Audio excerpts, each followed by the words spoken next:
జగన్ చెప్పేవన్నీ అసత్యాలనని ఒక్కడి కూడా నిజం ఉండదని ఆంధ్రప్రదేశ్ టీడీపీ అధ్యక్షుడు అచ్చెన్నాయుడు విమర్శించారు. ప్రకాశించని నవరత్నాలు, జగన్ మోసపు లీలల పేరుట టీడీపీ రూపొందించిన వాస్తవ పత్రాన్ని ఆయన విడుదల చేశారు. ఎన్నికలకు ముందు ఒకటి చెప్పి అధికారంలోకి వచ్చాక మరొకటి చేస్తున్నారని విమర్శించారు. అమ్మఒడి కింద 15,000 ఇస్తామని చెప్పి 13,000 ఇస్తారా అంటూ ఆయన నిలదీశారు.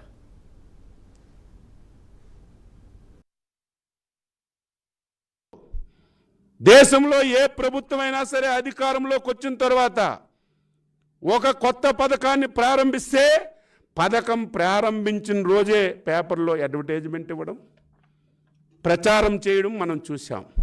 కానీ ఈ ముఖ్యమంత్రి ప్రతి సంవత్సరం ఇచ్చింది చాలా తక్కువ.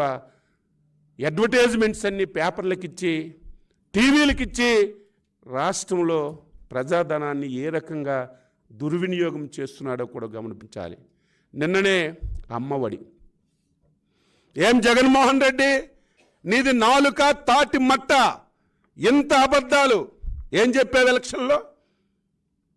నేను అధికారంలోకి వస్తే అమ్మఒడి ఇస్తాను,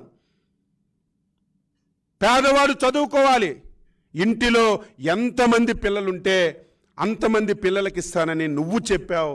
నీ శ్రీమతి కూడా ఊరు వాడ తిరిగి చెప్పింది.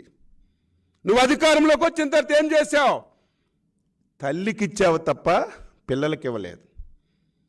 ఈ రాష్ట్రంలో 84 లక్షల మంది పిల్లలు అర్హత కలిగిన వాళ్ళు ఉన్నారు.